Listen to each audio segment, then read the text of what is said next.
The night before my grand wedding with the Zhao family's son, my sister, Shen Qingqiu, schemed against me. She drugged me, then threw me into a cargo hold filled with goods, forcing me to share a space with a filthy porter, thus ruining my reputation. When the truth came to light, instead of seeking justice for me, my family demanded that I give up this marriage for Shen Qingqiu. My mother's gaze was like that of someone inspecting a tainted piece of merchandise. Since your reputation is already ruined, you can no longer represent our family in the alliance with the Zhao household.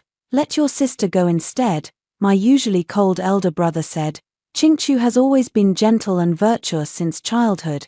If I had known you were so indiscreet, I should have arranged her marriage back then. My father smashed an expensive celadon teacup at my feet. I knew you wouldn't have learned anything good during those years you were lost. We shouldn't have brought back this troublemaker in the first place. After Qingqiu's wedding is over, you will go to the villa on the outer island and never return to bring shame upon our Shen family. I looked at these so-called relatives, my nails digging deep into my palm. Since you leave me no way to live, let us all sink into this endless sea of hatred together. Father is right. During the years I was lost, I truly didn't learn anything good. I was born a bad seed. By the age of 12, I already knew how to make someone disappear without a trace. The man who adopted me gave me a name and a body full of scars. He didn't let me eat enough, nor did he give me warm clothes. He made me scavenge in the filthiest corner of the docks, fighting like a stray dog for the scraps of food others dropped. But back then, I didn't hate him. How could an orphan ever hate the person who gave them a place to stay? I even naively believed that he was my father. Every time I stole a bit of food from another cargo ship, I would share half with him. I thought that as long as I was well-behaved enough and useful enough, he would treat me as his real daughter. It wasn't until the winter when I was 12 that I overheard him haggling with a ship captain in a tavern. This little girl may be a bit thin, but her eyebrows and eyes are quite nice. With a couple more years of nurturing, she'll be a fresh and beautiful young lady. 10 taels of silver, no less. The boatmaster twirled his beard, his cloudy eyes scanning me as if assessing the quality of a piece of merchandise. 5 taels, she's too young, and she's injured. She's not worth that much. The man slammed his palm on the table, spittle flying everywhere. 5 taels, that's not even enough for me to drink a few rounds of wine. Look around this dock. Which girl is as clever as her? Whatever you want her to steal, she can get it for you. In that moment, my blood ran cold. Turns out, I wasn't his daughter, not even a stray dog he had picked up. I was merely something he had raised, to be sold for a good price. That night, he was utterly drunk, staggering along the plank bridge leading back to our ramshackle shack. I followed behind him. As usual, the sea breeze was strong, creaking the wooden planks. He missed a step, but I didn't reach out to pull him. I just watched quietly as he fell like a sack of garbage into the dark, icy water, thrashed a few times, and then fell still. No one noticed the next day. People merely assumed that one more insignificant drunkard had disappeared from the docks, and I learned the first lesson of survival in this world. To stay alive, one must not place expectations on anyone, especially those who claim to be your relatives. My thoughts pulled away from the chilling memories, and I lifted my head to look at the faces before me, faces connected by blood, yet utterly unfamiliar. Their disgust and disdain were so genuine, as if I were not their daughter, but some mortal enemy. I slowly forced a smile. All right, a single word, light and airy, yet it brought the scolding in the room to an abrupt halt. Mother furrowed her brow, seemingly surprised that I agreed so readily. My elder brother's mockery deepened in his eyes. At least you have some self-awareness. Father snorted coldly, likely thinking that my submissive demeanor was what a daughter of the Shen family should exhibit. Only Shen Qingqiu, standing behind mother, quickly flashed a look of astonishment and unease in her seemingly gentle and harmless eyes. I looked at her, my smile deepening. Sister's marriage is of utmost importance, and I naturally should step aside. After sister's wedding, I will immediately go to the villa and will not cause any trouble for the family. My compliance relieved them all.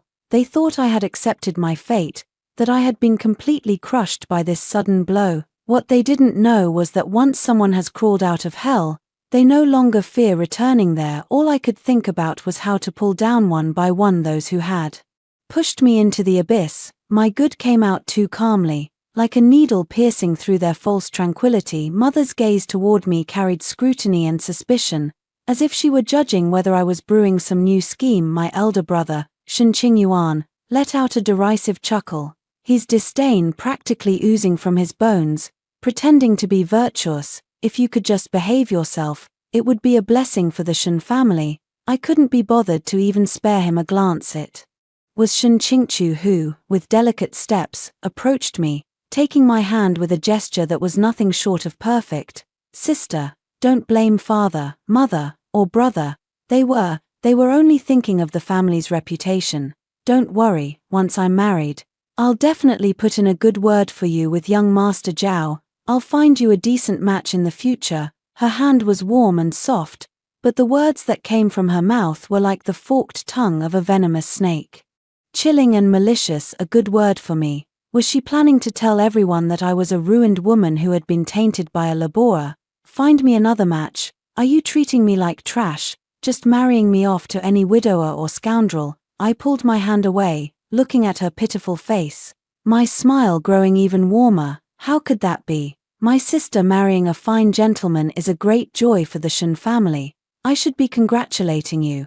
I only hope that my sister and Mr. Zhao can live in harmony for 100 years, and don't end up like me, deceived without even realizing it. I deliberately emphasized the word schemes. Shen Qingchu's face paled instantly, but she quickly regained her composure. She forced a smile. Sister, you're joking. I ignored her and turned to walk toward my secluded little courtyard. Behind me, my father's impatient voice rang out, watch her closely. Don't let her cause any trouble before Qingchu's wedding. They watched me like I was a thief back in my room. Not even a maid was there to pour me tea. This was the life of the legitimate daughter the Shen family had found worse than that of a senior maid. I didn't care. In those years at the dock, I lived in leaky shacks, slept on cold stone slabs, and ate moldy steamed buns. Such minor setbacks were nothing to me. I sat on the cold bench, quietly sorting through everything that had happened these past few days. Why did Shen Qingchu want to harm me? Was it just to snatch a marriage arrangement? No, I'm afraid it's more than that. The Zhao family is the wealthiest in the city. Marrying into the Zhao family would not only bring a substantial fortune but also stabilize the precarious business of the Shen family. If Shen Qingchu were to become the young mistress of the Zhao family, her position in the Shen household would be unassailable, even surpassing mine, the legitimate daughter, and my elder brother Shen Qingyuan, the legitimate son. What a grand ambition. Unfortunately for her, she picked the wrong opponent. She thinks I'm just a pampered young lady who grew up in luxury, with a thin skin that crumbles at the slightest grievance. She didn't know that I was a venomous snake that had crawled out of the gutter, having endured more suffering and witnessed more bloodshed than the rice she had ever eaten. It was late at night when a rough servant girl named Xiao Kui finally entered, carrying a food box, her steps hesitant and fearful. The food was already cold. She placed the food on the table, her head bowed low, not daring to look at me. Miss, you, please eat. I glanced at her. This young maid was probably around 13 or 14 years old, thin and petite, with a face full of timidity. She was one of those least valued in the household, very much like how I used to be. I didn't get angry. I just asked calmly, is the household very busy lately? Xiao Kui froze for a moment, probably not expecting me to speak to her first. She stammered in reply, are returning to the second young mistress, the eldest young mistress. She is preparing for her grand wedding, and the entire manor is bustling with preparations for her. The eldest young mistress she referred to was naturally Shen Qingchu. After I, the rightful eldest young mistress, returned, Shen Qingchu was still allowed to style herself as the eldest young mistress, while I, the true eldest young mistress, could only be called the second young mistress. Is that so?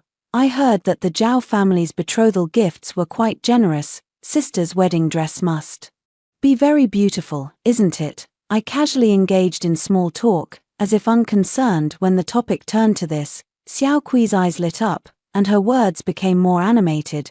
Yes, it said that just the phoenix coronet and embroidered cape were made by the most renowned embroideress in the capital, using hundreds of pearls from the East Sea. Everyone in the manor says that the eldest young mistress has an immense blessing. I nodded, picking up a cold bun and nibbling on it slowly, as if asking casually, "Oh, by the way, what happened with that incident at the docks a few days ago? The porter who was arrested, what became of him?" Xiao Kui's face turned pale in an instant, her eyes wide with fear as she frantically waved her hands. I don't know, miss. Please, don't ask. Master has ordered that no one is to speak of it again." Seeing her reaction, I had a pretty good idea. I fished a tiny silver hairpin from my robe, the only valuable thing I had on me. It was a casual gift from my mother. When I was recognized and brought back to the Shen family, I pressed the hairpin into her hand. Xiao Kui nearly dropped it in fright. "Miss, this is too much, it's far too valuable." I held her hand steady, my voice soft and almost mesmerizing, like a spell. "You take it. I just want to know if that person is dead or alive, and where they're being held. I need to figure it out, don't I?" My gaze was calm, but Xiao Kui saw a glimmer of despair and resentment, something she understood as the emotions of a weakling. She hesitated for a long time before finally gripping the hairpin tightly in her hand and whispering into my ear in a voice as soft as a mosquito's. "It said that they broke one of his legs and threw him into the firewood shed in the west of the city. The eldest young lady said she'll deal with it after her wedding. Dispose of it." What a thorough job of uprooting the problem. I smirked coldly in my heart, but my expression remained calm. I merely nodded to Xiao Kui. "I understand. You may leave now. Remember, do not speak of tonight's events to anyone." Xiao Kui fled as if granted a great reprieve. The room fell back into its deathly silence. I swallowed the last bite of the steamed bun, the cold food feeling as though it had turned to ice in my stomach. "Shen Qingqiu, you should never have left me with such a crucial witness. You thought locking him up would ensure everything was safe, but you forgot. The docks, that place was the hell I grew up in, and every demon in that hell, I recognize." The night was as dark as ink, blurring everything within the Shen estate. I changed into the most inconspicuous coarse cloth outfit I had. It was one that had been tossed aside when I was first brought back to the Shen family, who had looked down on my tattered clothes. Now, it was just what I needed. They thought the high walls could trap me, that a few guards could make it impossible for me to escape. They forgot that I had learned, from a place far more treacherous than this, how to navigate the darkness like a rat, searching for a way to survive. There was an old pagoda tree in one corner of the courtyard wall, its thick branches stretching out beyond the wall. Beneath it was where the servants dumped their junk, an area that was usually avoided. I climbed the tree with agile movements, like a nocturnal cat, silently vaulting over the wall. As I landed, I curled my body and rolled, dissipating the force without making a sound. I knew where the firewood storage shed in the western part of the city was located. It was a dilapidated property of the Shen family, long abandoned and neglected, making it the perfect place to detain someone of no importance. I avoided the night watchman on the main streets, choosing instead to navigate through the dark, narrow alleys. Every path, every nook where one could hide, was etched into my memory. Back then, to escape the beatings from my foster father and to snatch a morsel of food, I had traversed the dark underbelly of this city countless times with my own 2 feet. Soon, the dilapidated courtyard came into view, a new lock hung on the gate, and 2 bored servants stood guard at the entrance, whispering lewd jokes to each other. I didn't approach from the front but instead circled around to the back of the courtyard. The back wall had long since crumbled, with several bricks loose and wobbly. I easily pried off a few bricks and slipped inside. The courtyard was overgrown with weeds, and a musty smell hit my nose. The door to the wood shed was bolted shut from the outside, and the windows were nailed shut. I approached the door, mimicking the cries of a wild cat, sharp and brief. One of the servants inside impatiently cursed. "Where did this wild cat come from, wailing like a ghost in the middle of the night?" Another replied, "Never mind it, just drink your wine." Once the second young lady, the eldest young lady is married off, we'll deal with this kid and collect a big reward. Their voices gradually lowered. I quietly waited, until faint snoring came from inside. I pulled a slender iron wire from my arm, which I had removed from the wooden window of my own room. Aiming at the gap of the door latch, I skillfully fiddled with it. At the docks, Picking locks was a necessary skill I had to learn to steal some food from the warehouse. With a soft click, the door latch was pried open from the outside. I pushed the door open, and a heavy mixture of blood and medicinal odors hit me, making me want to retch. In the corner, a figure huddled, and upon hearing the commotion, he looked up in terror. His mouth was stuffed with a rag, allowing only muffled mumbles to escape. It was the porter from the ship's cabin. One of his legs was twisted unnaturally, clearly broken. His face was a patchwork of bruises, and his eyes brimmed with fear. Seeing me, his fear intensified, and he shrank back desperately. I walked up to him, crouched down, and looked at him calmly. "Don't be afraid, I'm not here to kill you." My voice was soft, but in the dead silence of the woodshed, it was unusually clear. He still stared at me in terror. I reached out and slowly removed the rag from his mouth. "How much did Shinchingchu pay you to ruin my reputation?" I asked. The man coughed violently, finally catching his breath after a long while, his voice hoarse. He pleaded, "No, it wasn't me, it was the young mistress. She had someone knock me out and throw me in there. I didn't know anything. I woke up in the cabin. Miss, please spare me." What he said was pretty much what I had guessed. Shinchingchu's actions would naturally not leave such a big opening. "She promised you a sum of money after the deed was done, to let you flee far away, didn't she?" I continued to ask. The man stared at me in astonishment, then grabbed onto me like a lifeline, nodding repeatedly. Yes, she said she'd give me 50 taels of silver if I kept my mouth shut, but I never thought she'd go back on her word and break my leg, locking me up here. Miss, I was wrong. I really was wrong. Please, spare my life. Let you go." I smiled lightly. "After Shinchingchu's wedding, the first person he'll want to kill is you, the only living witness. Do you really think you have any chance of survival?" Those words plunged him into an icy abyss, draining all the color from his face. "What should I do? What should I do?" he muttered to himself, utterly consumed by despair. I looked at him, as if gazing into a mirror, seeing the helpless version of myself from the docks. "But I won't sympathize with him. Sympathy is the most useless thing in the world. I can give you a way out," I said. He suddenly looked up, his eyes bursting with a fierce desire to survive. You're willing to save me. It's not about saving you, it's a deal." I corrected him. "I'll get you out of here. Find a place for you to hide and recover. When the time comes for you to appear, you must step forward and reveal everything, how Shinchingchu bribed you and set me up. Are you willing to do that?"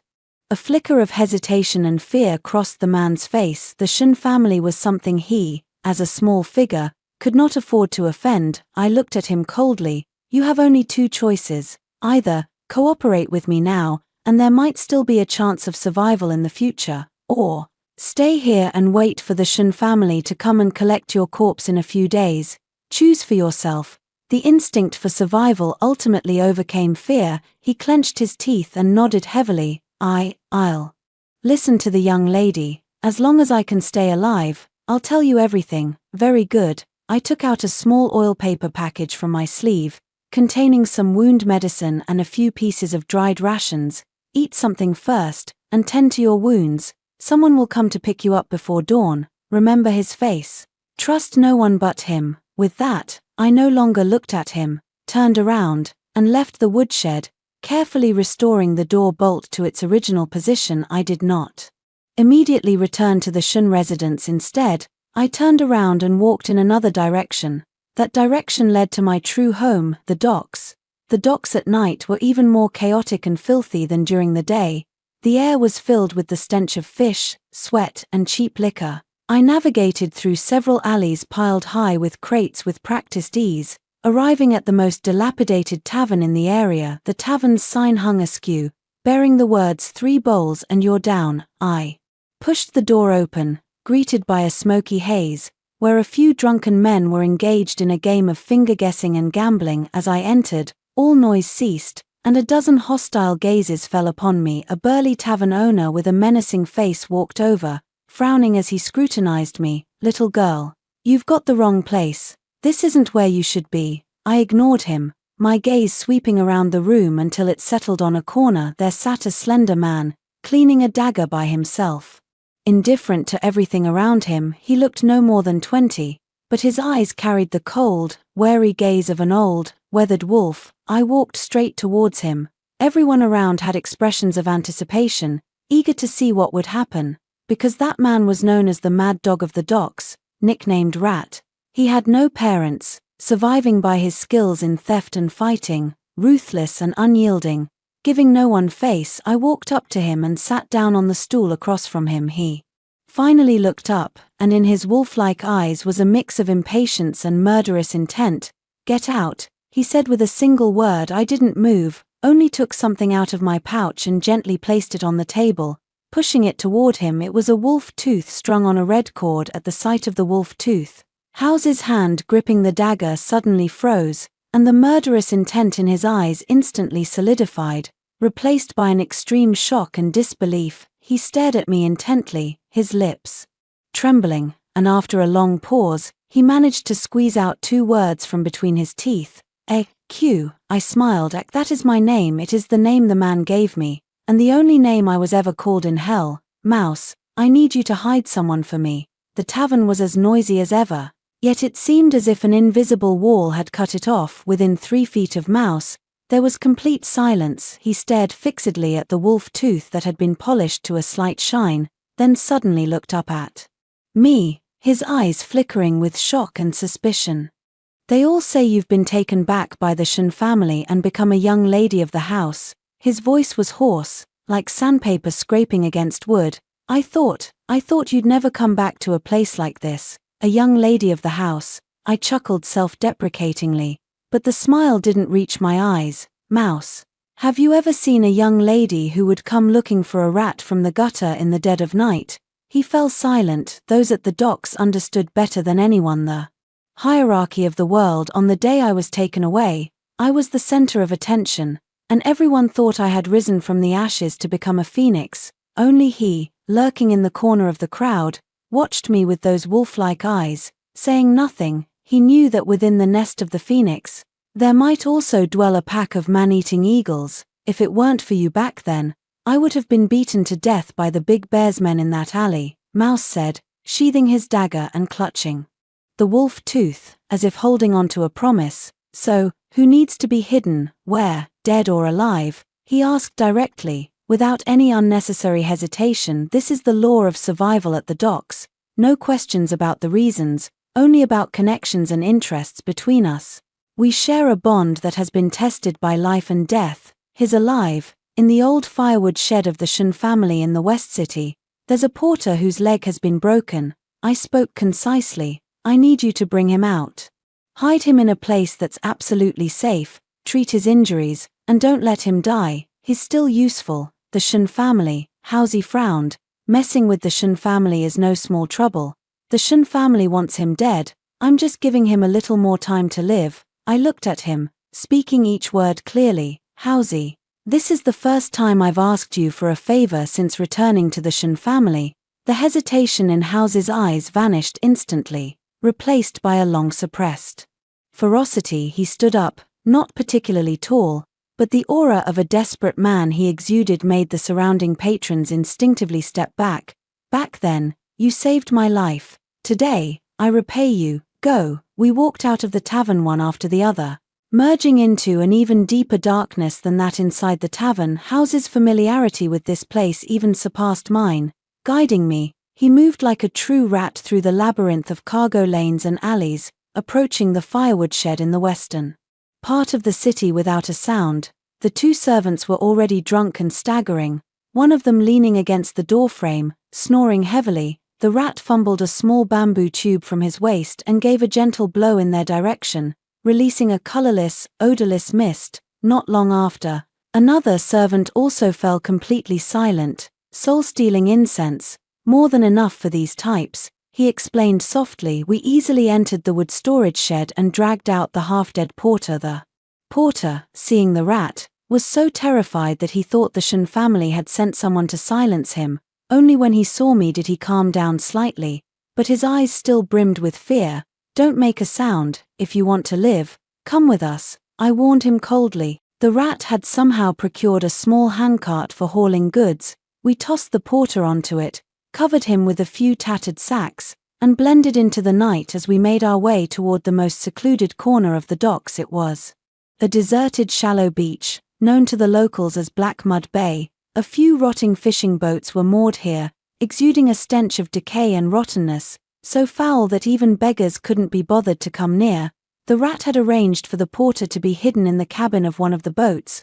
Though the place was dilapidated, it was sufficiently concealed. "No one will come here. I'll bring food and medicine every day," the rat said, looking at me. "What about you? Are you still going back to the Shun household?" "Of course I am," I said, gazing in the direction of the Shun estate. In the night, only a vague silhouette could be seen. The play has only just begun. How could I, the leading role, possibly miss it? Halsey nodded and asked no further questions. He pulled a small cloth bundle from presumably his chest area and handed it to me, saying, "This contains some money, not much, but take it for your safety. In such places, without money, you can't get anywhere." I didn't refuse, and accepted it. "After the matter is settled, I'll give you a price you can't refuse." "I don't want money." Halsey looked at me, his wolf-like eyes glowing unusually bright in the darkness. "I just want you to live." After saying that, he turned and jumped off the boat, quickly disappearing into the darkness. I stood there, holding the heavy cloth bundle, my heart as cold as ice. In this world, the only one who truly treated me well was another demon I met in hell, and those so-called relatives only wanted to push me back into hell. Dawn is approaching, and I must return to the opulent cage of the Shun residence before anyone discovers my absence. I retraced my steps, silently scaling the courtyard wall. Everything in the room was exactly as I had left it. I changed back into my original clothes, lay down on the cold bed, closed my eyes, and quietly waited for the dawn. Early the next morning, Tsueyun, the personal maid of Shun Qingchu, entered with a few others, her head held high with arrogance. "The eldest young lady has instructed that you stay in the courtyard and prepare properly for the visit. There's no need to go out before the wedding, lest something else arises." Her tone, however, held no respect, as if she were guarding a prisoner. This is how Shun Qingchu operates. What appears to be concern is, in fact, a form of soft imprisonment. I did not argue. I simply nodded in compliance. "Understood. Please convey to my sister that I will certainly behave myself." My calmness once again took Tsueyun by surprise, as the entire speech of reprimand she had prepared was stuck in her throat. With a disdainful snort, she left with her entourage for the next few days. I indeed followed their wishes, staying indoors and not venturing beyond the main gate every day. Apart from meals, I would just sit by the window, staring blankly, like someone whose heart was completely dead. The entire Shun household gradually relaxed their vigilance towards me, all believing that this wild girl found outside could never outmatch Shun Qingchu, who had grown up in the manor since childhood, and that I had completely resigned to my fate, and Shun Qingchu was basking in her triumph. The Zhao family's betrothal gifts flowed into the Shun household like a stream, and she adorned herself in finery every day.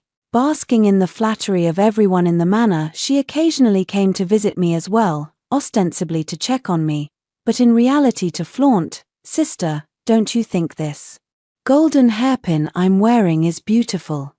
It was specially sought out by Zhao Gongzi from the capital." "Sister, the fabric of this wedding dress I'm wearing is the finest yunjin from Jiangnan, worth 100 taels of silver per inch." "Sister, don't blame me. If you must blame someone, blame your own unfortunate fate." She stood before me, unashamedly displaying her pride and cruelty. I merely smiled faintly, listening, and occasionally said, "Sister, you look so beautiful, and you and young Master Zhao are truly a match made in heaven." My reaction left her feeling bored and somewhat uneasy, as if her punch had landed on cotton. Finally, the day before her wedding arrived, the entire Shun residence was adorned with lanterns and festive decorations, brimming with joy, as everyone busied themselves around her, the soon-to-be bride. Yet, in this forgotten corner of mine, an unexpected guest arrived, my elder brother, Shun Qingyuan. He remained as cold and aloof as ever, tossing a wooden box onto my desk. "This box contains 1,000 taels in silver notes, as well as the deed to the villa outside the city." He looked down at me from above. "After Qingchu's wedding tomorrow, You will leave with these things and never return. I opened the box and looked at the thick stack of silver notes inside, then smiled. Brother, are you treating me like a beggar? Shen Qingyuan's face darkened. Shen Qingluo, don't be ungrateful. Father and mother have already been more than fair to you. If it weren't for the blood ties, given the scandal you've caused, you should have been drowned long ago. Disgraceful act. I raised my head and looked him straight in the eye. Brother, are you so certain that it was I who committed the disgraceful act, and not someone who set me up? Enough, he interrupted sharply. What's the point of saying all this now? Qingchu is gentle, kind, and well-read. Marrying Mr. Zhao is the best choice for the Shen family. You, on the other hand, would only bring shame to our family. I looked at his face, which was filled with the word interest, and the last trace of ridiculous familial affection in my heart vanished. Fine, I agree. I closed the wooden box. Tomorrow, I will leave quietly. I deliberately emphasized the 4 words be quietly and peacefully. Shen Qingyuan nodded in satisfaction, thinking that I had finally given in, and a look of relief appeared on his face. You're finally being sensible. With that, he turned and left, as if staying another second would disgust him. I watched his retreating figure, the smile at the corner of my lips as cold as a blade. Yes, I will leave quietly, but before I go, I will give Shen Qingchu, and your Shen family, a wedding gift you will never forget. On the day of the wedding, before the sky had even lightened, the Shen residence was engulfed in the deafening sounds of gongs, drums, and firecrackers. The entire mansion was adorned with red silk, reflecting the obsequious smiles of the servants, creating an atmosphere of joyous harmony. I sat in my own quiet courtyard, clearly hearing the laughter and chatter from the front yard. Shen Qingchu had risen extremely early today, surrounded by a group of maids and matrons, being dressed and adorned. I could almost imagine her appearance now, wearing a phoenix coronet and a colorful bridal robe, her heart and eyes filled with pride and anticipation of marrying into a prestigious family. She probably thought that from today onwards, she had completely won. She will step onto the path of success, envied by all, on the backs of my innocence and reputation. And I, on this day of her greatest glory, will be disposed of like a bag of trash, silently and without a trace. Outside the door, the 2 matrons guarding me were excitedly discussing how lavish the Zhao family's betrothal gifts were and how much more the eldest young lady's dowry had increased. Their attention had long since shifted away from me, the discarded daughter of the first wife. This was exactly what I wanted. I slowly put away the wooden box my brother had given me and changed into the most inconspicuous grey old clothes. The auspicious hour was approaching, and the commotion in the front courtyard reached its peak. The groom has come to claim his bride, a voice rang out, capturing everyone's attention. I pushed open the door, and the 2 matrons guarding me couldn't help but stretch their necks, standing on tiptoe to gaze toward the front courtyard. Completely oblivious to my movements, I crouched down and, following the shadows of the courtyard wall, slipped out of the yard that had held me captive for so many days. As silently as a cat, everyone in the Shen household was gathered in the front courtyard, watching the commotion. I easily made my way to the back door and slipped out through a dog hole that was left unguarded. Outside, there was a quiet alley. The rat was already waiting there, accompanied by a few unfamiliar men who looked like tough characters who had been through the grind of the docks. Is everything arranged? I asked. The rat nodded, a glimmer of excitement in his eyes. Don't worry, Sparrow. Today's show will be seen by everyone in the city, crystal clear. I cast one final glance at the grand red lacquered gates of the Shen residence, my lips curling into a cold smile. Come, let's go watch the show. The wedding procession, with its blaring and drumming, stretched half a street long as it made its way from the southern part of the city. Leading the way was the Zhao family's young master, Zhao Yunting, mounted on a tall horse, dressed in a bright red wedding gown, his face beaming with joy. Crowds of onlookers lined both sides of the street, their faces lit up with smiles, offering auspicious blessings and compliments. The Shen family's threshold, at this moment, seemed to be gilded with a layer of golden light due to this marriage. Father and elder brother stood at the entrance of the mansion, their faces glowing with pride, welcoming the guests who had come to offer congratulations. Their self-satisfied expressions seemed to already envision the Shen family rising to even greater heights. When Zhao Yunting's horse arrived at the front of the Shen mansion, about to dismount and pay his respects, a ragged, foul-smelling figure suddenly burst out from the crowd, scrambling and rolling, and threw himself at Zhao Yunting's horse, clutching its leg and wailing piteously. "Unjust, young Master Zhao, you cannot marry the eldest Miss Shen, she is a venomous, vicious woman." This sudden outburst left everyone stunned. The wedding procession came to a halt, and the noisy gongs and drums abruptly ceased. The townsfolk craned their necks, curiously watching this madman who had suddenly appeared. Shen Qingyuan's expression changed, and he immediately shouted angrily at the servants beside him, "What are you standing there for?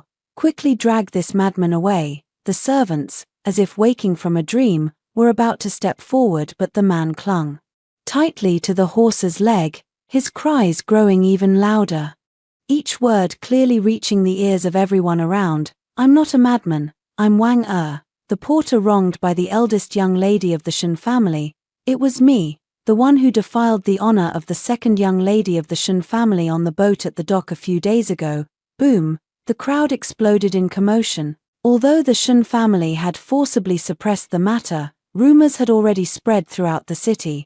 Now that the main figure had suddenly appeared and revealed such shocking secrets, everyone's curiosity was ignited. What did he say? "Is he that porter?" He said, "It was the Shen family's eldest daughter who wronged him. What on earth is going on?" That porter, Wang Er, was the very man the rat had hidden away. His leg was still crippled, his face bearing wounds, looking utterly wretched. This appearance, however, only made his words more believable. Pointing at the gates of the Shen residence, he sobbed and accused, "It was Shen Qingchu. She sent people to find me, promising me 50 taels of silver if I just played along in her little act. She knocked me out, locked me in the ship's hold with second Miss Shen, all to ruin second Miss's reputation so she could marry you, young Master Zhao. After it was done, not only did she refuse to pay me, but she also feared I'd spill her secret. She broke my leg, locked me up, and tried to kill me to silence me. If I hadn't escaped by sheer luck, I'd be a vengeful ghost today. Young Master Zhao, please, you must see the truth." This statement carried an enormous amount of information, like a thunderclap out of nowhere, leaving everyone stunned. Zhao Yunting's face instantly turned from festive red to a livid shade of green.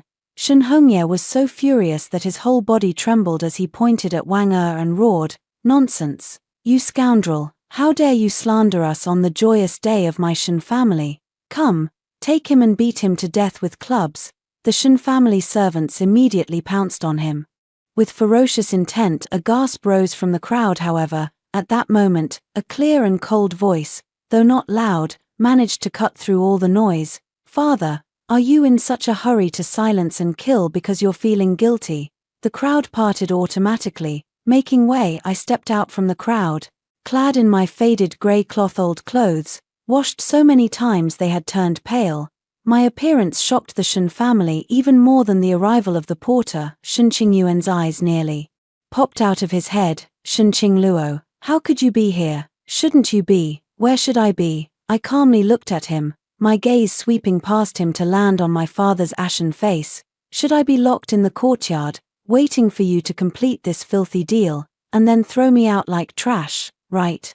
I approached Wang Er and crouched down in front of him, looking into his eyes. "What you said, is it all true?" When Wang Er saw me, it was as if he had seen a savior. He kowtowed repeatedly, "Second young lady, every word I said is true. It was the eldest young lady, Shen Qingchu, who bribed me. Please, second young lady, stand up for me." I stood up, my gaze as sharp as a blade of ice, slowly sweeping over everyone present. Finally, my eyes fixed on Shen Qingchu, who had just been helped out of the bridal sedan chair, her face pale and trembling all over. She wore the most magnificent wedding dress in the world, but it was paired with a face that looked even worse than a dead person's. "Shen Qingchu," I enunciated her name syllable by syllable. "Now, is there anything else you have to say?" The entire room fell into a deathly silence. All eyes were fixed on me, Wang Er, and Shen Qingchu, who stood there in her bright red wedding gown, looking like a mockery. Shun Qingchu's lips trembled as she looked pleadingly at her parents and brothers, but they too were already in complete disarray. Finally, she grasped at the last straw of hope and screamed, "You're lying. It's you, Shun Qingluo, who envies me for being able to marry young Master Zhao, so you found this beggar to slander me." She abruptly turned to Zhao Yunting, tears streaming down her face, her meticulously made-up features now tear-streaked like pear blossoms in the rain, evoking pity even in those who saw her. "Yun Gij, you must not believe her, sister. She grew up wandering outside, her nature is wild, and she can't stand me. This daughter adopted by our parents, she hates me. That's why she wants to destroy me." What a clever move to accuse others first. If I were truly an ordinary young lady, I would probably be so angered by her pitiful appearance that I couldn't speak right now. Father immediately caught on and chimed in. "Exactly, it's this disobedient daughter. She can't stand to see Qingchu well and is seeking revenge. Young Master Zhao, don't be fooled by her. Quickly, arrest this troublemaker who speaks nonsense and this unfilial daughter, and lock them both." In the firewood shed, Shun Qingyuan was even more direct, giving the servants a look. Several tall and burly servants immediately showed fierce expressions and started moving towards me and Wang Er. A gasp rippled through the crowd once more, and some of the more timid individuals began to back away, afraid of being caught in the crossfire. Just as the servant's hand was about to touch me, a cold stop froze all movement. The voice belonged to Zhao Yunting. He dismounted his horse, and the once cheerful face now looked as dark as storm clouds. He didn't even glance at Shun Qingchu, his icy gaze fixed solely on Shun Hongye. "Uncle Shun, I am here today to welcome my bride, not to watch how your Shun family handles its internal affairs." His voice carried an unyielding pressure. "But now, someone has accused my bride, in front of the entire city, of being morally corrupt and scheming against her own sister. If this matter is not clarified, where will the reputation of the Zhao family be left?" Shun Hongye's face turned ashen in an instant. He forced a smile. "Nephew Zhao, this is all a misunderstanding. It's this disobedient daughter. Whether it's a misunderstanding or not is not for you to decide." Zhao Yunting cut him off directly, turning his gaze toward me. "Do you have evidence?" He was clever, not swayed by Shun Qingchu's tears, nor did he immediately believe Wang Er's one-sided words. All he cared about was the truth and the honor of his Zhao family. "Evidence?" I smiled lightly. "Young Master Zhao, does a porter whose leg was broken and who was almost silenced count as a witness? And what about me, a victim whose reputation was ruined and who was almost sent to a remote estate to live out my miserable life? Does that count as a witness?" My gaze shifted to the surrounding townsfolk, my voice not loud, but clear enough for everyone to hear. "Fellow townspeople, please judge for yourselves. I, Shun Qingluo, am the legitimate daughter of the Shun family. It was supposed to be me who married into the Zhao family. Why would I ruin my own reputation and give up the position of the richest young mistress just to frame an adopted daughter? What would I gain from that? In contrast, look at her, Shun Qingchu." I pointed directly at the woman who was already on the verge of collapse. "As long as I am disgraced, this immense fortune will naturally fall into her lap. Does she have a motive to frame me?" Murmurs began to rise from the crowd. "Yes, the second young lady makes sense. She had no reason to do such a thing. That porter had his leg broken, and it doesn't look fake. If it were fake, why would he endure such pain? TSK, you can't judge a person by their appearance. Could it really be the eldest young lady who did it?" These whispers were like needles, piercing the hearts of the Shun family. Shun Qingchu's face had lost all color. She could only cry out repeatedly, "It wasn't me. It really wasn't me. Father, mother, brother, you must believe me." Shun Qingyuan was both anxious and furious.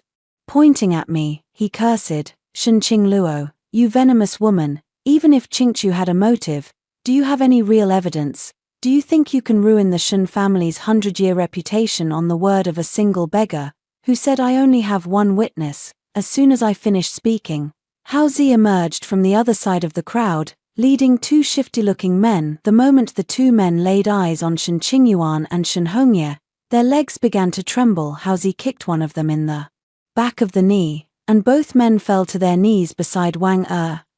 Houzi nodded to me. I've brought them. Shen Qingyuan saw the two men, and his pupils constricted sharply, a barely perceptible hint of panic flashing across his face. I turned to the two men and asked coldly, "Do you two still recognize Wang Er, who is kneeling here?" One of them, bolder than the other, stammered, "I recognize." "Then tell me, who ordered you to break his legs, lock him in the firewood shed in the west of the city, and deal with him only after the eldest young lady's wedding?" His head bowed even lower, too afraid to speak. The rat pulled the cold, sharp dagger from his boot and patted it against the other man's face. "My master is asking you a question. You'd best think carefully before answering. Do you want to tell the truth, or would you rather keep company with the Black Mud Bay down by the docks? The choice is yours." Everyone in the city knew what Black Mud Bay was. It was where the dead were dumped under the threat of death. The man could no longer hold out. He spilled everything like beans from a broken bamboo tube. It's young Master Shen. Young Master Shen found us and gave us 20 taels of silver to take care of this porter cleanly, to ensure no one survives. We were just taking money to settle a debt for someone else.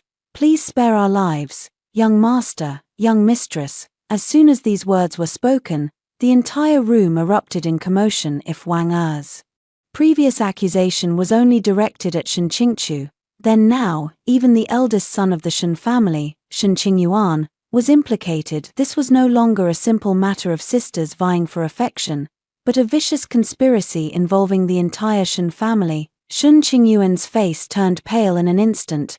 Pointing at the two individuals, he shouted in a flustered rage, "You're spouting nonsense. I don't even know you, don't know us." I sneered, pulling a piece of paper from my robe. It was the note from the wooden box containing the 1,000-tael silver note.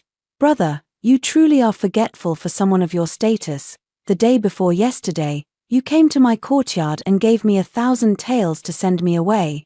This silver note is one of them. And the deposit you paid them was also withdrawn from this same money house. Mr. Zhao is a businessman, so I'm sure he can send someone to check the money house's records and find out just how much dirty money my dear brother has been handling recently." Zhao Yunting's gaze had already turned as cold as ice. He didn't even need to investigate. Shen Qingyuan's panicked, outwardly fierce but inwardly weak demeanor had already said it all. All the evidence formed a perfect closed loop. Shen Qingchu planned it, Shen Qingyuan covered it up, and their parents tacitly approved. Together, this family pushed their own flesh and blood, their biological daughter, into an abyss of no return, all for the sake of climbing the ladder of wealth and status. "No, it's not like this." Shen Qingchu completely fell apart. She went mad, trying to grab Zhao Yunting's sleeve. "Yun Gij, listen to me. I was just confused for a moment.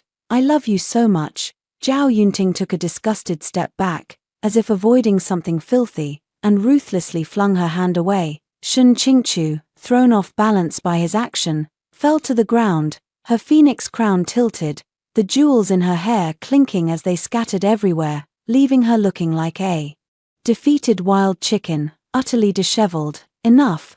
Zhao Yunting's voice brimmed with both the fury of being deceived and icy disdain.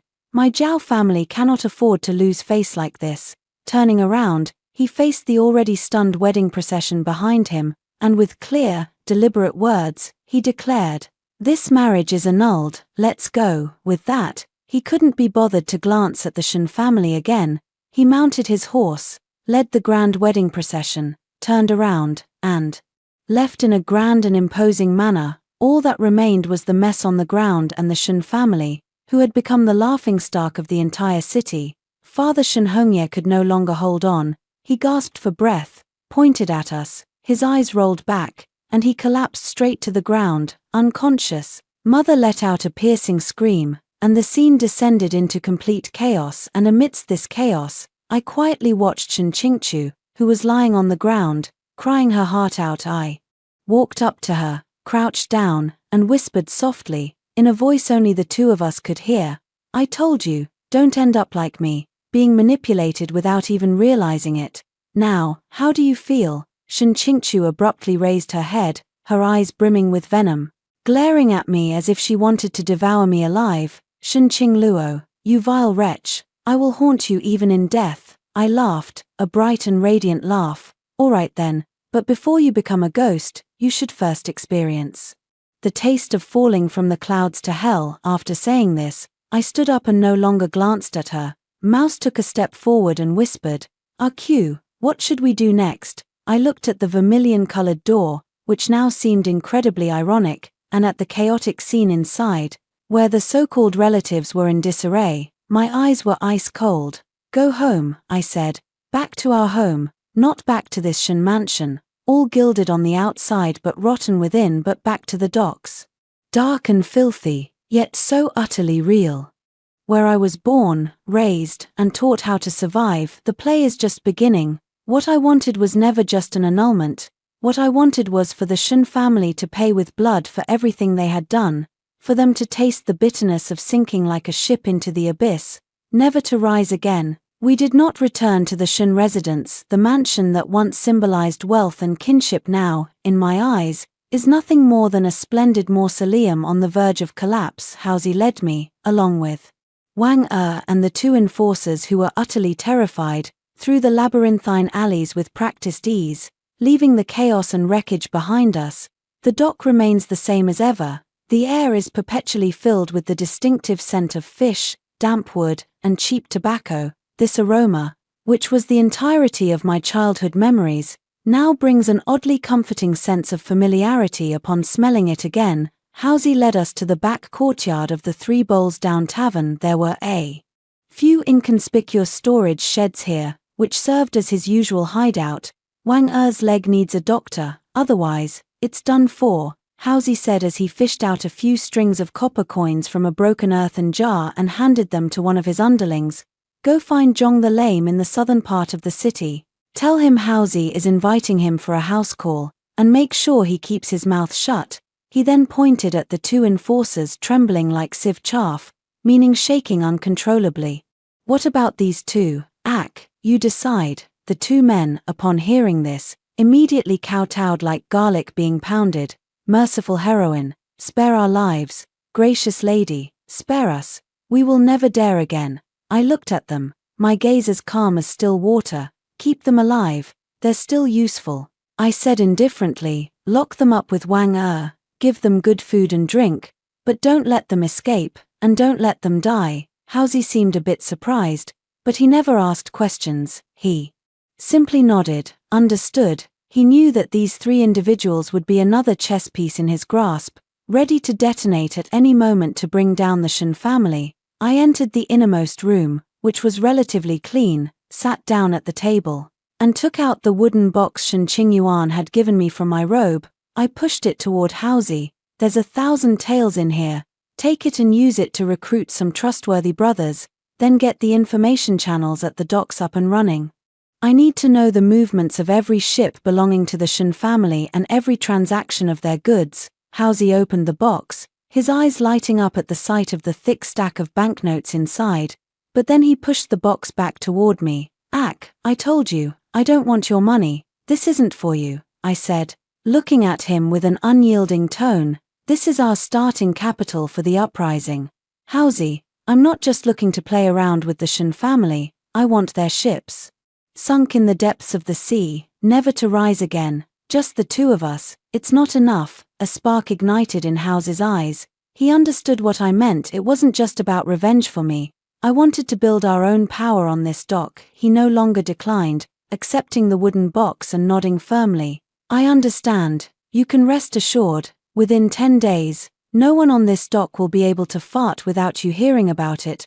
I gazed out the window at the laborious coming and going on the dock, my eyes distant and cold. The foundation of the Shen family lies in this filthy land that nurtured me. Then, I will begin from this very soil, inch by inch, to dig out their roots, sever them, and crush them completely. 10. The news of my disruption of Shen Qingchu's wedding spread like a hurricane, sweeping through the entire city overnight. The Shen family had become the biggest laughingstock on the streets and alleys. It said that after Father Shen Hongya woke up, he was so enraged that he vomited blood on the spot, beat Shen Qingchu severely, and locked him in the ancestral hall. Even my elder brother, Shen Qingyuan, was beaten half to death by father for his incompetence. the entire Shen household was shrouded in gloom, with doors closed to visitors. And even the servants who went out to purchase goods couldn't hold their heads high. The broken engagement with the Zhao family not only left the Shen family in disgrace but, more critically, a major business deal they had hoped to secure. Through the marriage was now completely off the table. It was a deal with the Wang family, a prominent silk merchant in Jiangnan.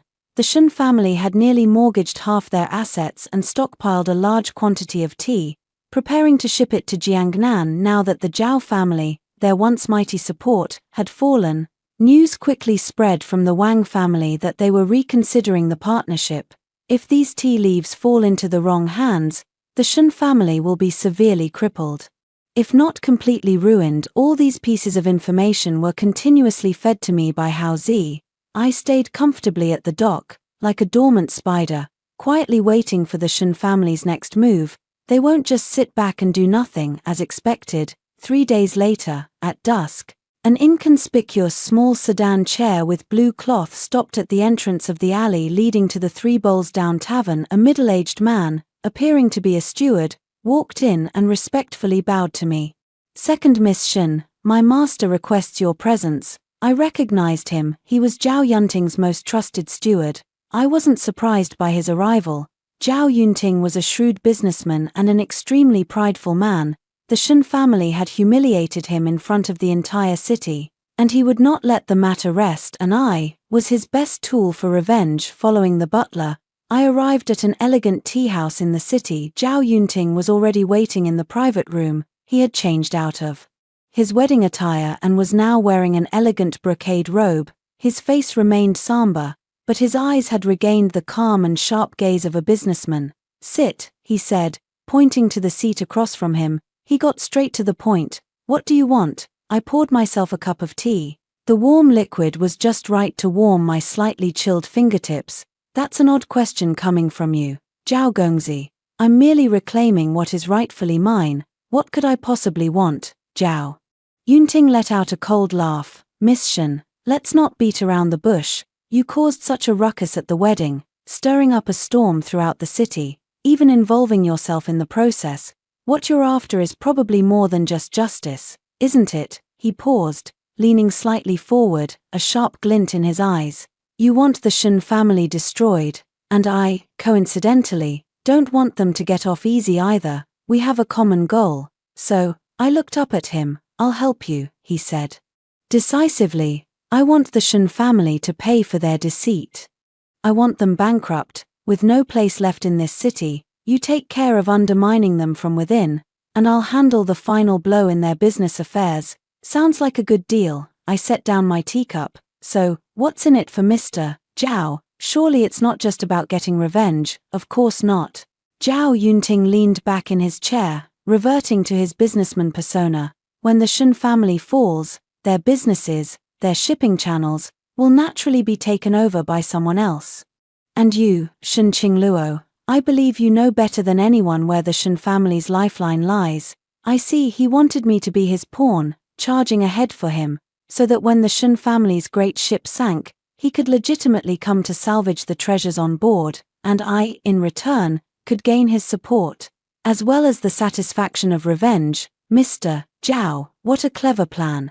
We're both the same," Zhao Yunting said without hesitation. "You, alone, are weak and vulnerable, even if you have some tricks up your sleeve. At best you can only cause the Shen family some serious trouble, but with the Zhao family backing you, I can guarantee that within 3 months, there will be no more Shen family in the city." He looked at me and played his final card. "If you agree, the batch of tea that the Shen family is preparing to ship to Jiangnan will be our first target for cooperation.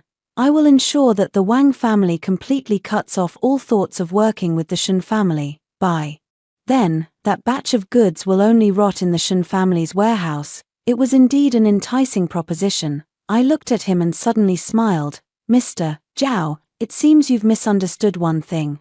Zhao Yunting frowned. "It's not that you're helping me," I said clearly, enunciating each word, "but that I'm giving you an opportunity to take revenge on the Shen family. You provide the money and connections, I'll do the deed. After it's done, I want 1/3 of the Shen family's assets." Zhao Yunting's face darkened instantly, a flicker of anger flashing in his eyes. He probably never imagined that a weak woman abandoned by her family would dare to haggle with him.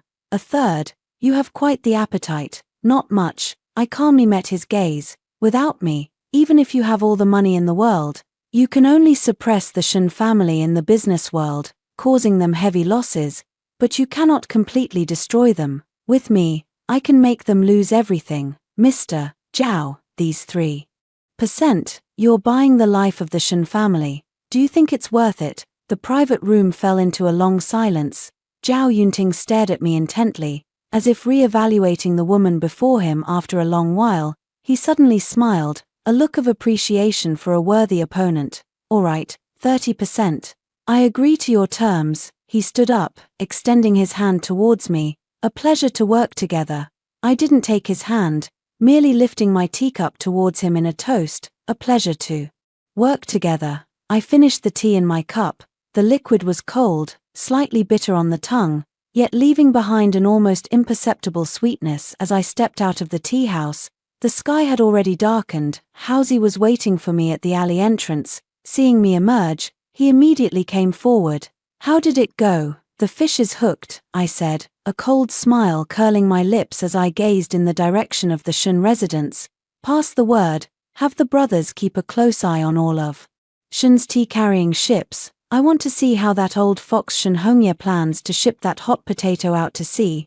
Zhao Yunting's movements were swift. The very next day, the news of the Zhao family officially calling off the engagement spread throughout the entire city. The batch of priceless tea from the Shen family had completely become a discarded item, unwanted by anyone. Shen Hongye was frantic, like an ant on a hot pan, desperately seeking connections and slashing prices to sell off the tea. But no one dared to take it. Everyone could see that the Zhao family was exerting pressure behind the scenes, and no one was willing to risk offending the wealthiest family in the city for such a small profit.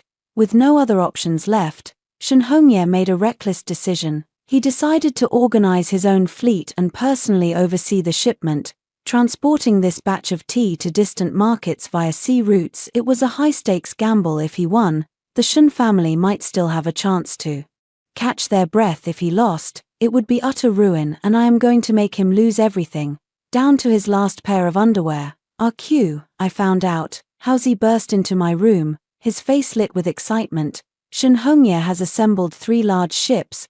They plan to set sail the night after tomorrow. Taking advantage of the rising tide, he's telling everyone it's for the south, but I've checked. His real destination is a private port to the east.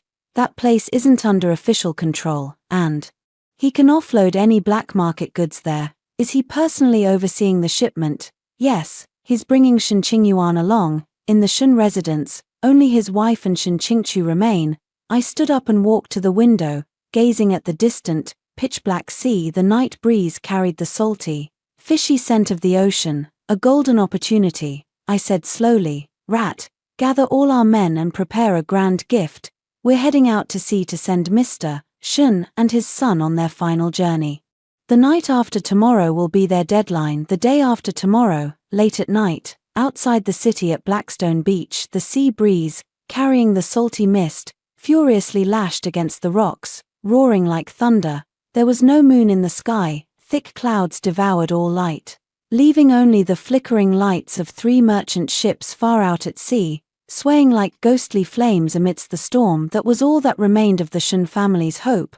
I stood atop the highest rock, my robes flapping loudly in the sea wind. Behind me were over 50 brothers gathered by Rat.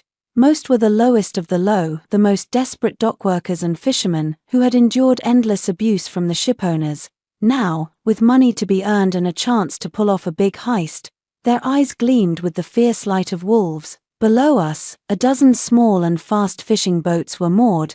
They seemed so insignificant amidst the waves, yet they were like a pack of sharks waiting for the right moment to strike. Is everything ready? I didn't turn around, my voice carried away by the sea breeze.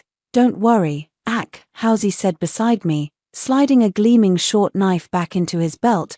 The brothers have all warmed up with strong liquor, and we've got the oil-soaked torches ready. Just give the word. And we'll turn those 3 big ships of the Shun family into 3 candles on the sea.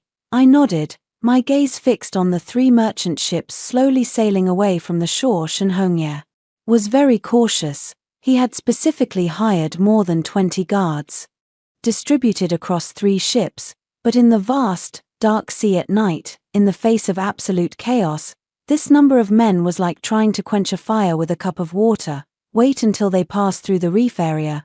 I calmly issued the order. The current is strongest there, the ship's speed is slowest, and it's the hardest to turn around. Strike now. Yes, at House's command, a dozen fishing boats untied their ropes and, like arrows released from a bow, silently slipped into the dark sea, encircling Shun's fleet from all directions. On the Shun family's main ship, the Fair Wind, Shen Hongye stood at the prow, wrapped in a heavy greatcoat, his worried gaze fixed on the pitch-black sea. Father, with waves this big, are we really going to be okay? Shen Qingyuan's face was pale. Having grown up in luxury, he had never experienced such a scene before. Shut up, Shen Hongye snapped impatiently.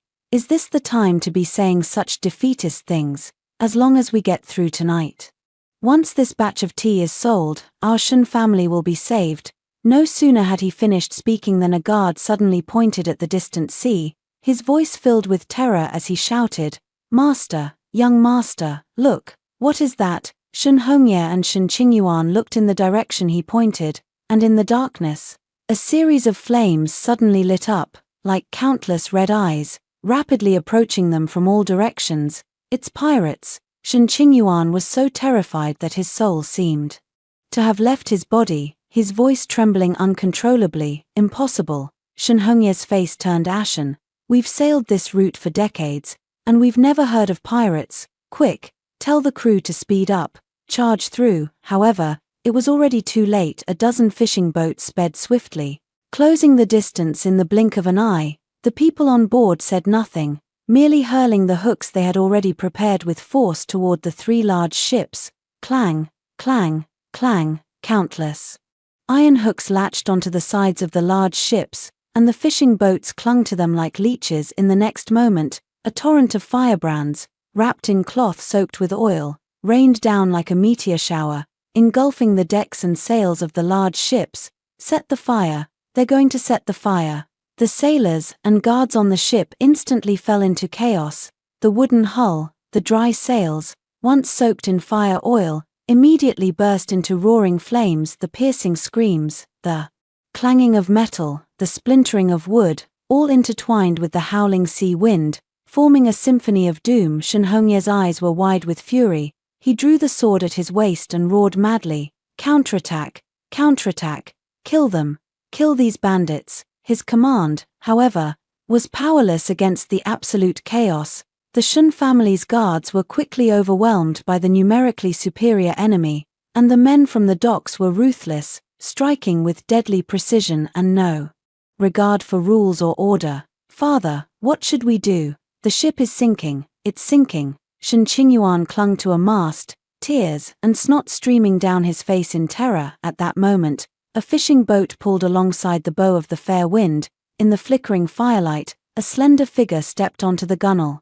Moving slowly, as if ascending the steps of hell itself, she wore a tattered grey garment, yet against the backdrop of the blazing sky, she appeared like a vengeful goddess risen from the depths of hell. The moment Shen Qingyuan recognized that face, his eyes nearly popped out of their sockets, pointing at me, his voice twisted with extreme fear. He stammered, It's you, Shen Qingluo, you lunatic. Shen Hongye also froze, his eyes locked onto me with a fierce intensity, his facial muscles twitching violently, as if he wanted to devour me alive. You rebellious girl, how dare you collude with pirates and burn your own family's ships? You've gone mad. You're trying to destroy the Shen family. I smiled, the firelight reflecting in my eyes, dancing with cold flames. Home, I whispered the word, filled with endless irony. When you threw me into the hold and destroyed my innocence, did you ever think we were a family? During those years I was lost,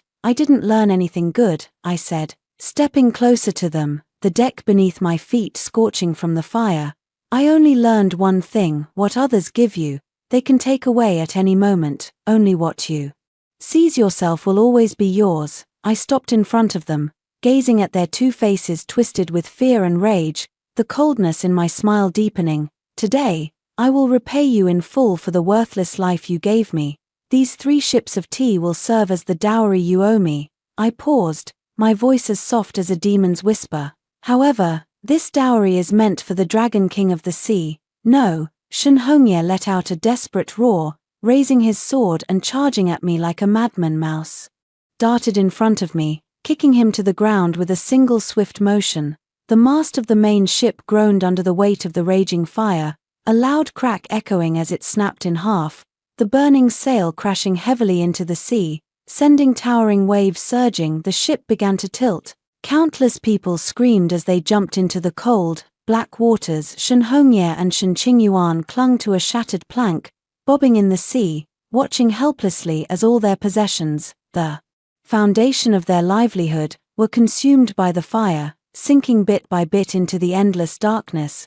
I stood at the bow of the fishing boat, looking down at their struggle in the water. Haozi came to my side and whispered, "Ak, aren't you going to kill them? Leaving them alive is a disaster." I shook my head, my gaze frighteningly calm. Death is too easy for them. I want them to live, to return to the city, and watch with their own eyes how I slowly crush their last hope. I turned away, no longer looking at the Hell's Cape, leaving behind only a cold command. Let's go back to pay a visit to my dear mother and dear sister. At dawn, when the first rays of sunlight pierced through the clouds, illuminating the sea, the traces of last night's brutal battle had already vanished without a trace. Only a few scattered, charred wooden planks remained on the surface of the sea, silently testifying to the existence of the 3 large ships. The news that the Shen family's fleet had encountered pirates at sea, with 3 ships of cargo and most of the crew perishing in the ocean,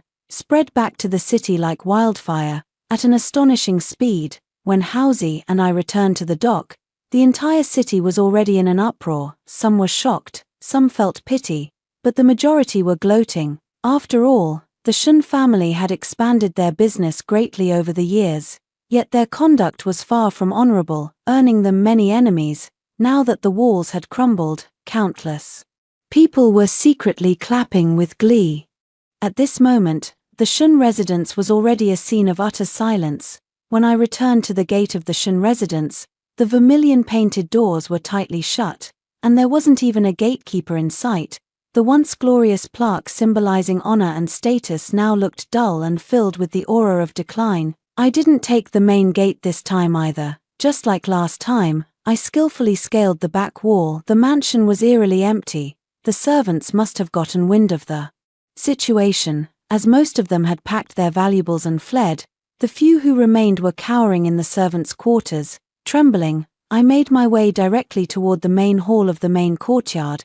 Before I even got close, I heard a stifled, desperate sob coming from within. It was Mother and Shen Qingchu. I pushed the door open. The room was unlit. With dim light, Mother slumped in the main seat, her hair disheveled, her eyes vacant, as if she had aged 20 years in an instant. Shen Qingchu knelt on the ground, clutching her mother's sleeve tightly, her sobs coming in ragged gasps. Her once beautiful face was now streaked with tears and terror. Hearing the sound of the door opening, they both looked up simultaneously. At the sight of me, Shen Qingchu's wailing abruptly ceased, replaced by a fear akin to seeing a ghost. You, she pointed at me, her lips trembling, unable to form a complete word. Her mother's eyes burst with a complex light, a mixture of hatred and fear. She abruptly stood up, her voice piercingly shrill. "It's you. You vile creature, you're the one who harmed your father and brother, you're the one who destroyed the Shen family." I slowly walked to the center of the room, surveying the hall that had once made me feel so suffocated and cold, a faint smile curling my lips. "Mother, you can't say it like that. I was merely returning to you all that you once inflicted upon me. Unchanged, you're lying." Shen Qingchu finally found her voice. She scrambled to her feet, her face contorted with rage as she lunged at me. "You vile woman, viper, I'll fight you to the death." I didn't even move. The rat, standing behind me, simply reached out and easily grabbed her by the neck, lifting her off the ground. Shen Qingchu's feet left the ground as she struggled desperately. her face turning a deep purplish red. "Stop! Let her go." My mother let out a shrill scream, wanting to rush forward but held back by the fierce aura emanating from the rat.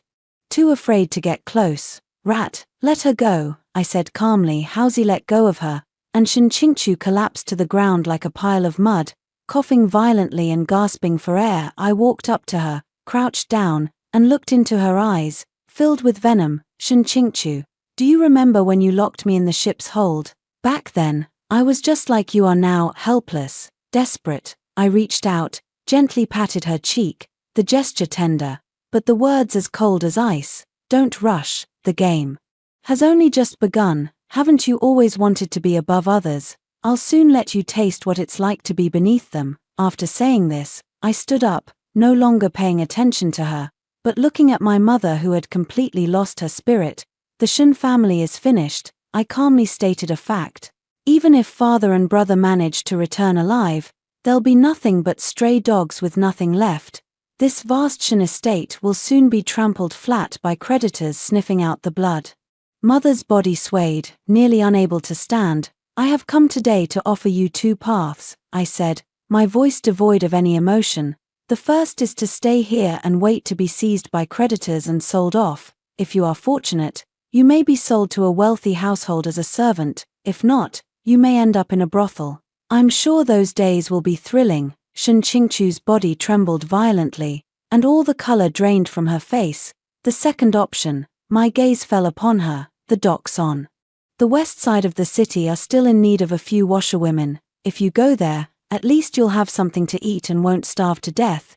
You can forget it," Mother screamed with all her strength. "I'd rather die than go to a filthy place like the docks to serve you as a slave." "Is that so?" I smiled indifferently. "Then you can choose the first option. I'm sure those debt collectors will be very gentle with the former Madam Shin and Miss Shin." I turned around and walked toward the door. "I'll give you one day to think it over. By this time tomorrow, if you haven't shown up at the dock, I'll accidentally let the biggest creditors know where you are." As I reached the door, I paused, turning back to look at them one last time. "Oh, and by the way, I almost forgot to share some good news with you. Father and brother are still alive." With these words, I left, taking the rat with me, leaving them in shock and despair. What I wanted was never their lives. What I wanted was to shatter all their pride and dignity with my own hands, to let them struggle in the same mud where I once fought, barely surviving, feeling worse than death. The next day, the creditors of the Shun household indeed swarmed in like sharks scenting blood. However, they found themselves empty-handed. The vast Shun residence was already deserted, leaving behind only some heavy, immovable furniture and a scene of utter disarray. Madam Shin and Shinchingchu, along with the last few loyal servants of the household, had vanished without a trace. The creditors were so furious they could only stamp their feet in frustration, yet there was nothing they could do except seal off the entire mansion, post notices everywhere, and offer rewards for any information on the Shin family's whereabouts. Meanwhile, at the far western end of the docks, in the filthy area known as Black Mud Bay, another scene was unfolding. In a newly erected laundry shed, dozens of burly women were pounding away at the clothes in their basins, which reeked of sweat and fish, all the while laughing and chatting loudly. Among them, two figures stood out, looking distinctly out of place. It was none other than the former Mrs. Shun and her daughter, the eldest young lady of the Shun family, Shinchingchu. They had donned the roughest hemp garments, their hair loosely pinned with a wooden hairpin, their faces etched with exhaustion and humiliation. They had never done such grueling work before. After barely half an hour of washing, their pampered hands were already reddened and blooded. The washerwomen around them eyed them with undisguised curiosity and disdain. "Look, isn't that the eldest young lady of the Shun family? I heard she was supposed to marry the Zhao family's son just a few days ago. How come she's here trying to take our jobs now?" "You don't know. I heard their family's ship capsized at sea, and all their wealth is gone. Now, they're just two stray dogs without a home." "Serves them right." I used to get so angry just looking at her high and mighty attitude. Now she has to do the same as us, tending to these filthy men's dirty clothes.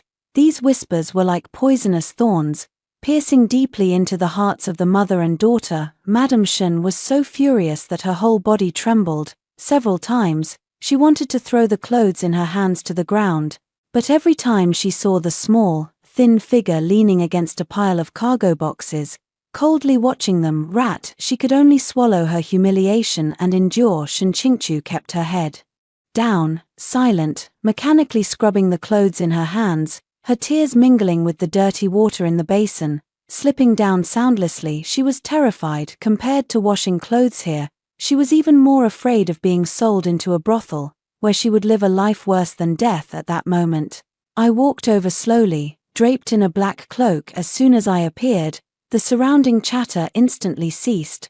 All the washerwomen stopped what they were doing, looked at me with awe, lowered their heads, and respectfully called out, "Sister Sparrow." In just a few short days, with House's methods and Zhao Yunting's covert support, I had become the de facto ruler of the western district of this port. I walked up to the mother and daughter, glanced at the clothes in their basin, and then at their hands, which were already in a sorry state. "What, not used to it?" My voice was soft, yet carried an icy pressure. "This is only the first day, there are many more days to come."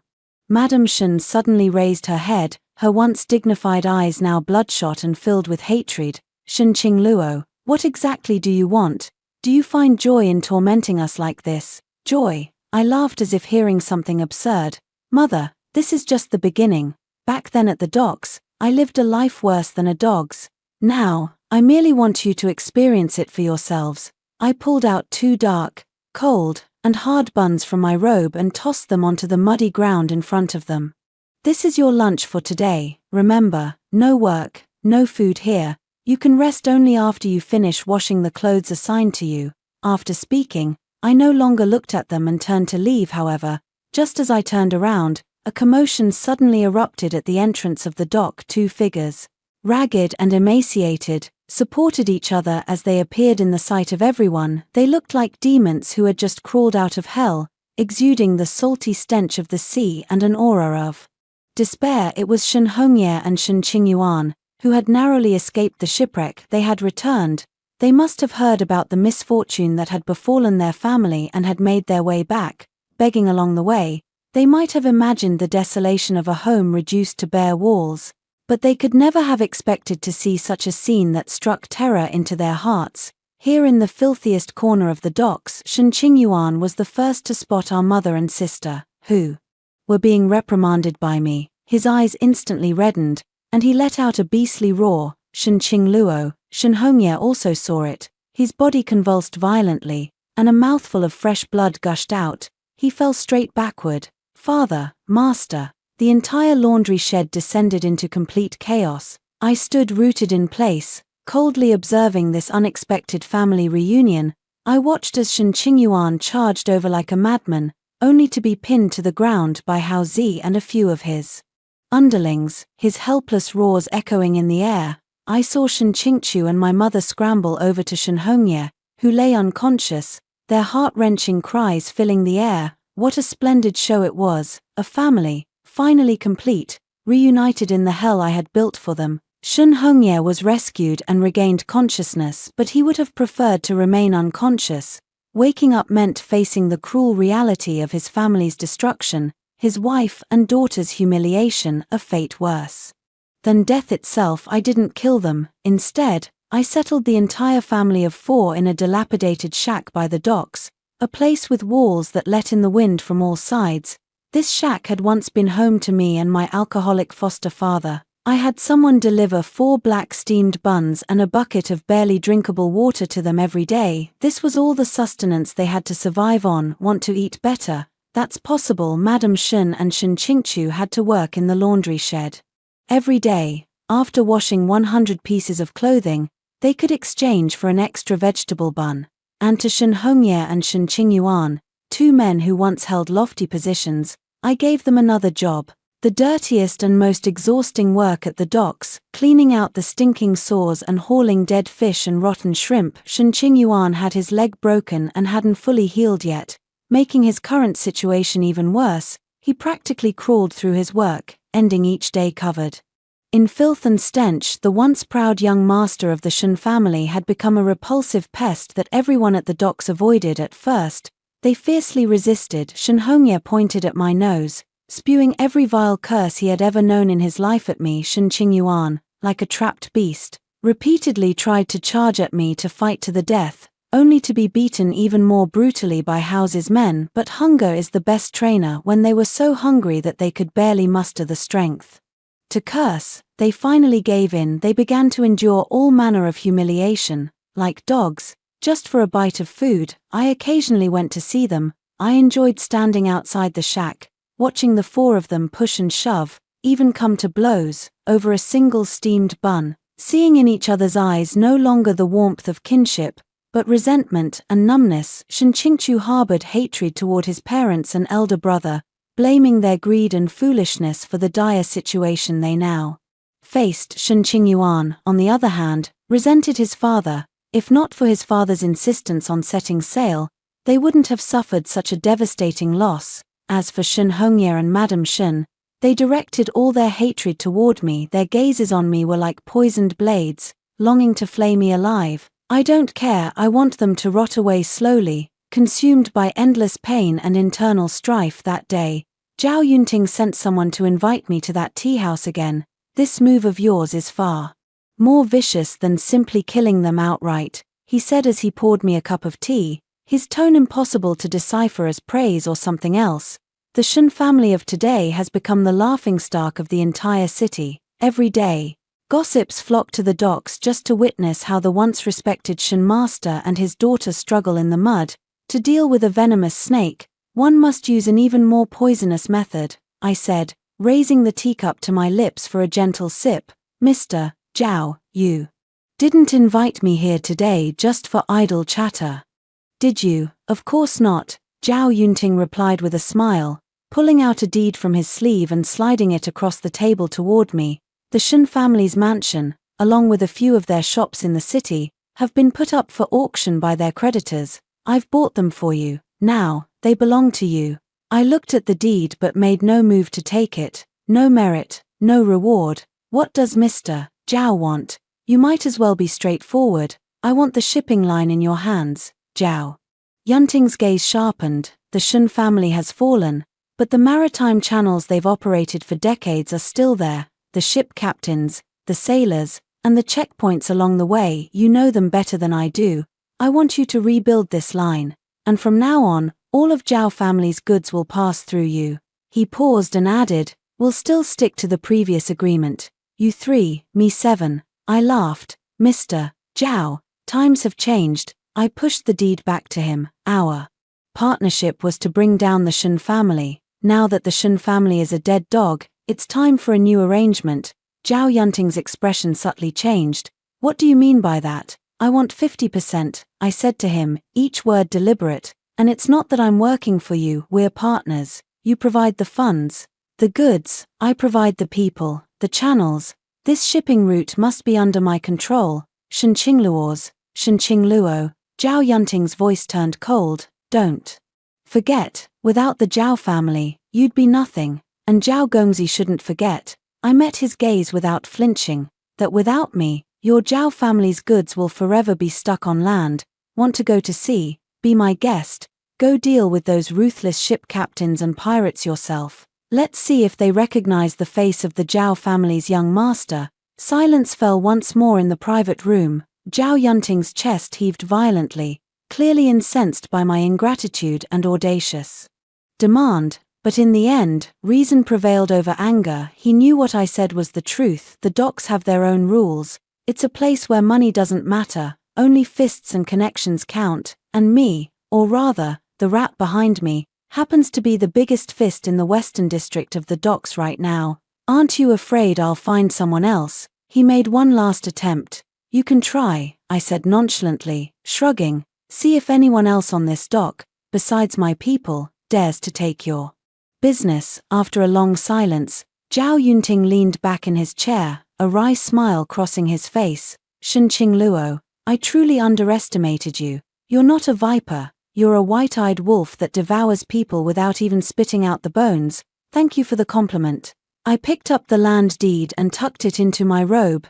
Then, Mr. Zhao, I wish us a pleasant collaboration. After leaving the tea house, I went directly to the sealed Shen residence using the land deed Zhao Yunting gave me. I had the officials remove the seal. I pushed open the vermilion-painted gate once more. This time, I entered as the master. I dismissed the few remaining servants in the mansion, and with only Hausi by my side, I walked through the empty estate. Every blade of grass, every tree, was just as I remembered it, but the state of mind had already changed drastically. RQ, are you really going to move back here? Hausi followed behind me, somewhat puzzled. This place, it's not auspicious, I know, I said, walking to the pond in the back garden and gazing at the withered lotus leaves within.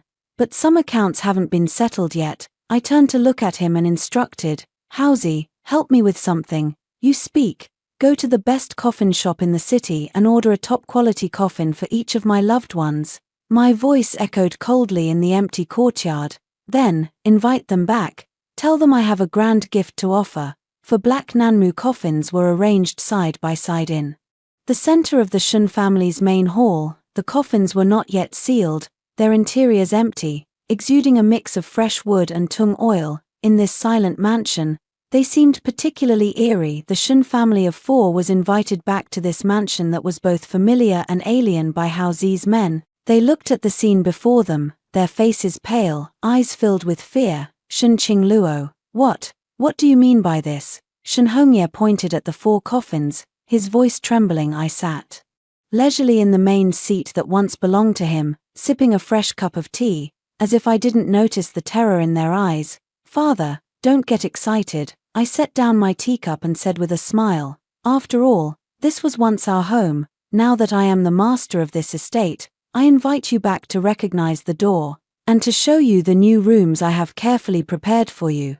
You madman, demon, Mrs. Shen shrieked. Are you going to kill us? Kill you? I shook my head, my smile deepening. No, why would I kill you? I just think it's too much of a hardship for you to live in such a shabby place by the docks. This is where you truly belong. I stood up and slowly walked in front of them, my gaze sweeping over each of their terrified faces. Father, you are getting old, and these days of labor at the docks must have worn you out. This coffin is the largest and most spacious. Lying in it, you will surely feel very comfortable. I turned to Shen Qingyuan. Brother, your legs are not convenient, and crawling every day to clean up filth must be too exhausting. Lie down, and once you do, you will never have to suffer again. My gaze shifted to Mother and Shen Qingchu. Mother loves cleanliness, and Qingchu loves beauty. The filth and chaos of the docks must have made your days unbearable, haven't they? Do not fear, this place is clean and empty, perfectly suited for you. My voice was soft, but every word I spoke was like a cold, sharp dagger, piercing deeply into their hearts. They finally understood my intentions. I wasn't going to kill them, I was going to make them, alive, lie into the coffins prepared for themselves. This was an ultimate form of mental torment. No, I don't want to. Shen Qingchu was the first to break down, screaming and backing away.